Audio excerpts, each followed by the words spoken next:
From the Iroquois people comes a proverb known as the seventh generation principle.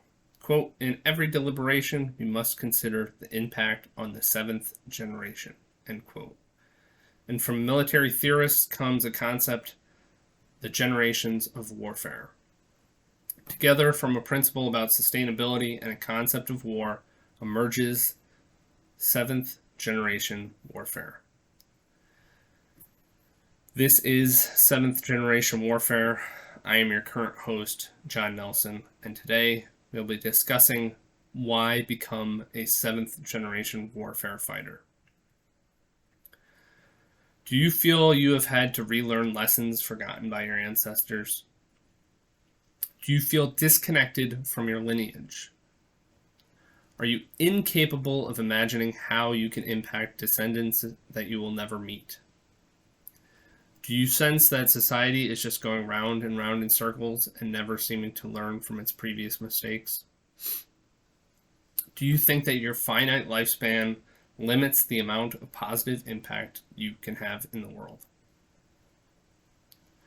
All these are reasons why you might adopt seventh generation warfare.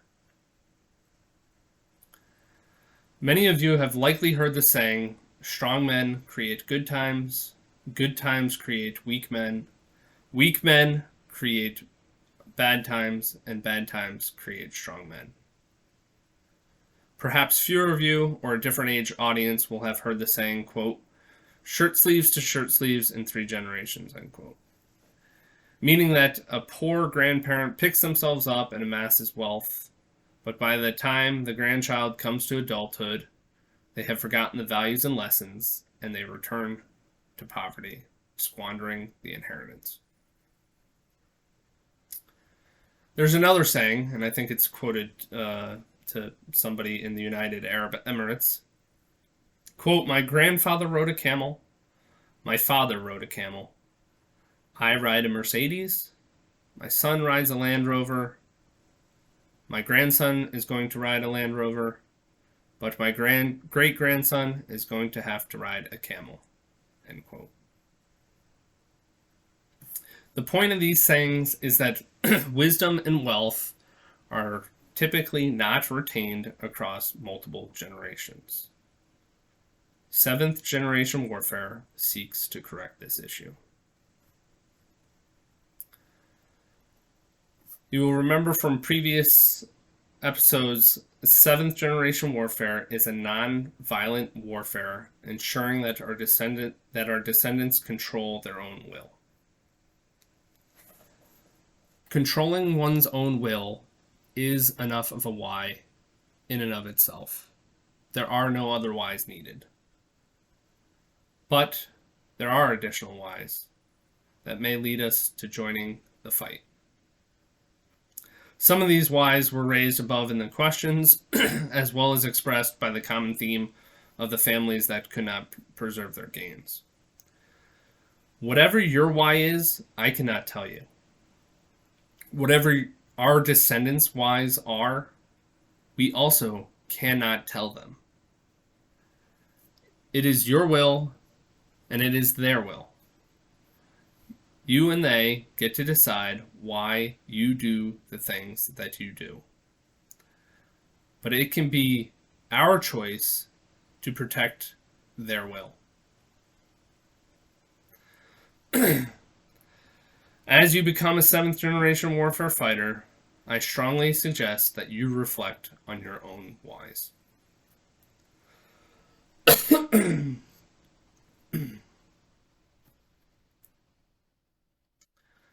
I understand that some of you listening may feel that connecting this concept of generational family practice, connecting it with war, may be unnecessary, that it might be hyperbolic, or that it's scary. But perhaps you've never trained for war. Or perhaps you're not taking your family's success and failure serious enough. War is taken seriously because the consequences are so high. Seventh generation warfare should be taken at least as seriously. I say more.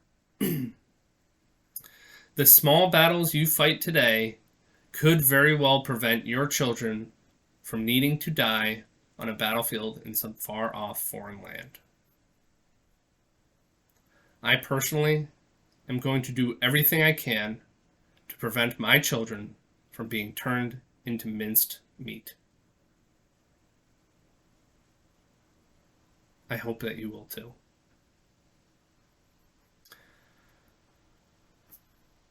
Whether or not the battlefield is clear to you yet, or it is still obscured by the fog of war, I assure you that keeping our descendants off the battlefield, ensuring they have free exercise of their will, and that wisdom and wealth accumulates generation to generation, this can be done. It requires you, and it requires your descendants to want it.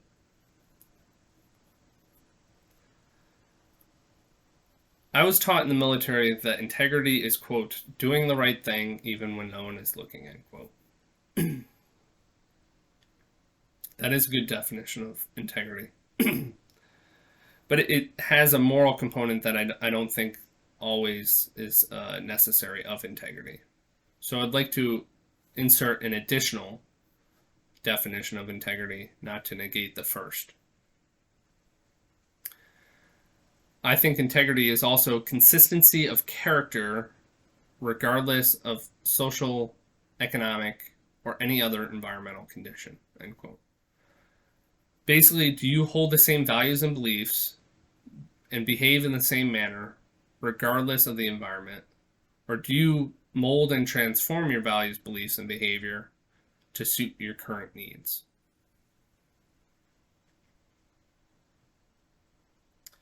I think seventh generation warfare requires both these definitions. It requires that we hold the line when no one is looking, but it also requires that we refine our values and beliefs so that we cannot be swayed from them by public opinion, financial situations, or any other temptations. Furthermore, the integrity of character that we seek, we desire it to be multi-generational. To the extent to which we can develop a sustainable and transmissible value system to our descendants is the extent to which our seventh generation warfare will succeed or fail.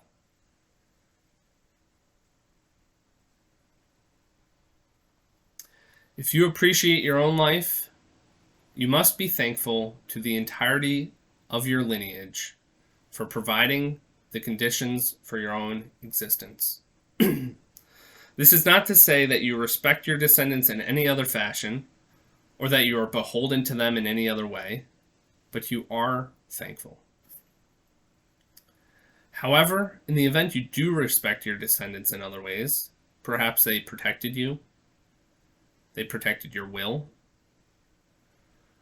they helped educate you on good values, perhaps they provided you with a great opportunity for success, or perhaps they were actually seventh generation warfare fighters themselves. Then honor them. Since they came before you, there will likely come a time when they are dead and you are alive. The seventh generation warfare fighter ensures that they are not forgotten, that their victories as well as their defeats are remembered, and that the positive values and opportunities they have provided you are passed down to your descendants. Here is the third and final definition of integrity: honoring your ancestors even when they are gone.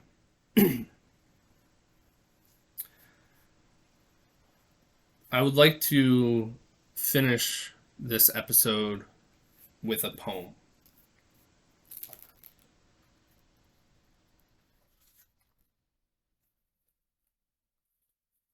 It's titled Our Heroes.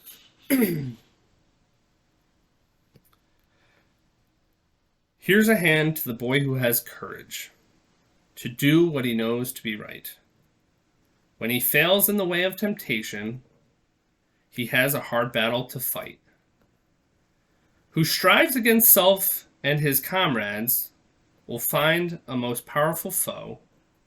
All honor to him if he conquers, a cheer for the boy who says no. There's many a battles fought daily, the world knows nothing about.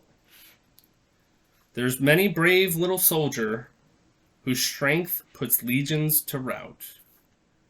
And he who fights single-handed is more of a hero, I say, than he who leads soldier to battle and conquers by arms in the fray. Be steadfast, my boy, when you are tempted, to do what you know to be right. Stand firm by the colors of manhood, and you will overcome in the fight. The right be your battle cry ever in waging the warfare of life. And God, who knows who are the heroes, will give you the strength for the strife.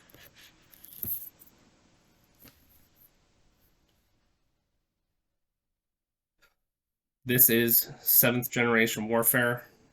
I am your current host, John Nelson. And today we discussed why become a 7th Generation Warfare fighter. Thank you for watching. I hope you are enjoying this concept, and I hope that you will spread it. Thank you.